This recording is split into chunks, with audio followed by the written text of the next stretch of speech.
is Reverend Will, the senior minister for First Christian Church of Fulton. Welcome to this week's Midweek Devotion. Every week about this time, we stop what we're doing and hopefully give you a message of grace in a pretty busy world. It's November as it is, and everybody's really busy, so I hope what you hear will bring some good news to your life. Now, I've been pretty lucky in my life regarding my grandparents. I've had a lot of them, more than my share, and almost all of them are still living. The memories of my childhood have evolved into now memories of adulthood. For that, I'm grateful. I do have one grandmother who is dead, though. Grandmommy Pat died 7 years ago this fall. And whenever a loved one dies, those who are left get the responsibility and privilege of going through their things. I say responsibility and privilege because it is, even if it doesn't feel like that at the time. Sometimes it feels like you're just sifting through junk. But I chose some and was given some of Grandmommy Pat's things in the wake of her passing. Some were sentimental, but others were because they were tools of the trade. She was an ordained minister too. I keep a lot of them in my study. There's the gold cross she wore as she presided over worship services. I turn each week to a set of commentaries that were hers. It's a trip whenever I come across notes she's written in them. I have a burgeoning collection of old books from the early part of the Restoration movement, thanks to her. And there's a set of prayer guides I utilize often to stir me to go deeper in prayer.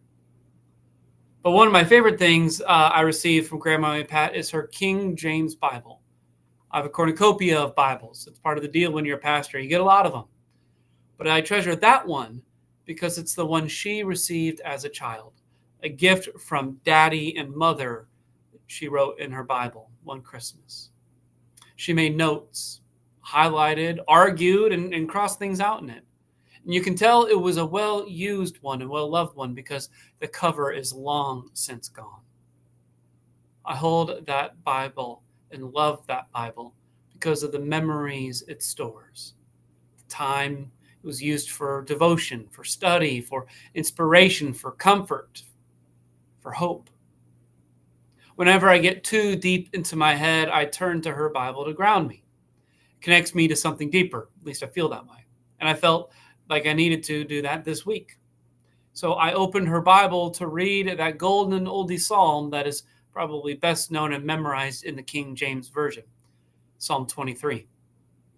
Who doesn't find comfort in the reminder of Christ's shepherding presence that guides and protects us in life and death? I never turned in her Bible to this psalm, though. I don't know why. Or maybe I did and I forgot. But I was in for a surprise, because within Psalm 23, she underlined the fourth verse, which reads, "Yea, though I walk through the valley of the shadow of death, I will fear no evil, for thou art with me." It was like Grandmommy was talking to me from beyond the veil, reminding me of this, calling me back to myself in the faith I've been given. It was a reassurance that though she is literally in that deathly shadow, she was and is closer to God than I am. Thou art with me. God is with her right now, and she is with God. But beyond the hereafter reassurances, Psalm 23 is a powerful one, and I was reminded of it in this moment.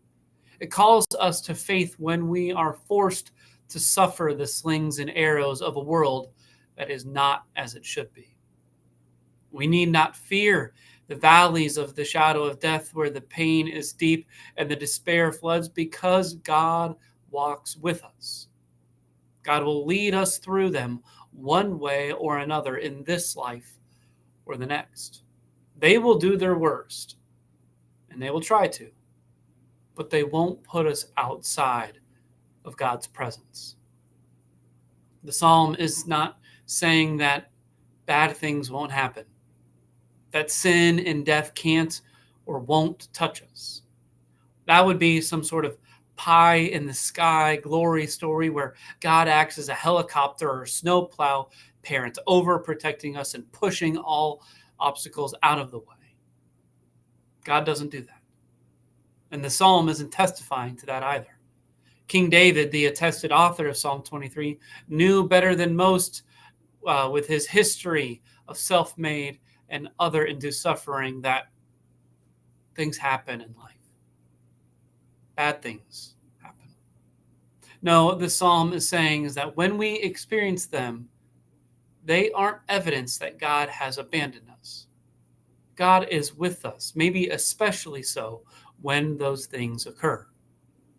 We can have confidence to endure them because we know we're not alone. We are being led to something different, something that will be good and restful. The heading in Grandmommy's Bible summarizes it well, the heading of Psalm 23. It says, under God's guidance and protection. At the last, we will realize we were guided and protected with goodness and mercy following us all the livelong day. Certainly, the goodness and mercy of a grandmother found me when I needed it this week.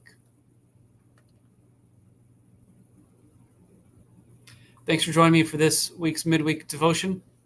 Hope Psalm 23 spoke to you. If so, please like and share with someone who you think needs to hear this good news. You're invited to join us for worship too on Sunday morning at 10:30.